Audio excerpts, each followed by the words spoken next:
Hey guys, welcome back to our channel. Finally Basara అయితే వెళ్ళామని చెప్పాను కదా. లాస్ట్ వీడియోలో మీకు ఏం చెప్పాను అని అంటే ఏంటంటే రూమ్స్ మనకి అవైలబుల్గా ఉంటాయి అని చెప్పాను కదా. సో మీకు ఏ టైంలోనైనా రూమ్స్ అయితే ఉంటాయి, కానీ ప్రాపర్గా మార్నింగ్ వెళ్తే కనుక టీటీడీలోని కానీ సత్రాల్లో కానీ మీకు అయితే దొరుకుతాయి. సో ప్రైవేట్ లాడ్జెస్ అయితే కొంచెం యావరేజ్గా ఉంటాయి. టీటీడీ వాళ్ళది అయితే బయట చూడడానికి అయితే చాలా బాగుంది లాడ్జ్లో.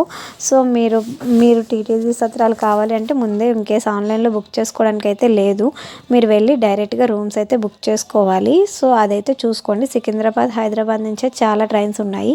మనకి విజయవాడ, గుంటూరు వాళ్ళకైతే కనుక చాలా తక్కువ ట్రైన్స్ అయితే ఉన్నాయి. ఇదంతా రూమ్లు, అదే గుడి లోపల ఏంటంటే ఫుల్ క్రౌడ్ ఉన్నారు కదా. సో మీకు చూపిద్దామని చెప్పి వీడియో అయితే తీసుకున్నాము.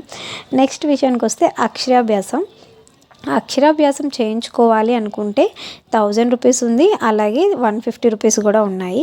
150 రూపీస్ ఏంటి అని అంటే కనుక మీరు 150 రూపీస్ అయితే అవి మండపాల్లో ఉంటాయి. సరస్వతి అక్షరాభ్యాసానికి మండపాలు అని ఉంటుంది. సో ఆ మండపాల్లో అయితే చేస్తారు. అదే 1000 రూపీస్ అయితే కనుక గర్భగుడి లోపల చేస్తారు. అమ్మవారికి మనకి ఎదురుగానే ఉంటారు. సో అమ్మవారికి ఎదురుగా మనకి అక్షరాభ్యాసం చేసి మనకి వెంటనే దర్శనం చేసుకొని మనమైతే వెళ్ళిపోవచ్చు. సో అలా జరుగుతాయి అక్కడ అక్షరాభ్యాసాలు. కానీ బయట అయితే అక్షరాభ్యాసానికి పువ్వులు, కాయలు, దండలు అన్నీ చెప్తారు. కానీ ఎంత చెప్పినా అక్కడ లోపలికి వెళ్ళినప్పుడు ఆ పువ్వులు, కాయలు దేనికి ఉపయోగించరు. మెడలో ఒక దండ మాత్రమే వేస్తారు, ఇంకేమీ వెయ్యరు.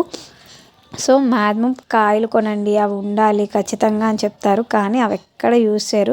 కొబ్బరికాయలు కూడా ఎక్కడ కొట్టేది కూడా లేదు. సో మీరైతే ముందే జాగ్రత్త చేసుకోండి. ఇంకా మీరు స్లేట్స్ అవన్నీ తీసుకోవాలి అనుకుంటే కనుక అన్నీ అక్కడ దొరుకుతాయి. ఇన్కేస్ ఇంటి దగ్గర నుంచి తీసుకెళ్తే అది మీ ఇష్టము. అక్కడ ఏంటంటే స్లేట్స్ అవన్నీ గుడి లోపల కొన్ని షాప్స్ ఉంటాయి, అక్కడైతే ఫుల్ కాస్ట్ ఉంటాయి. బయట చాలా షాప్స్ ఉంటాయి, అక్కడైతే మీరు బార్గెన్ చేసుకుంటే తక్కువ రేటుకే మీకు అన్నీ అయితే దొరుకుతాయి.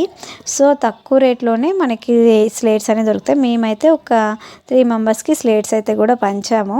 సో ఇక్కడ వ్యాస మహర్షి ఇవన్నీ ఉన్నాయి. నెక్స్ట్ వీడియోలో చెప్తాను ఏంటి అనేది.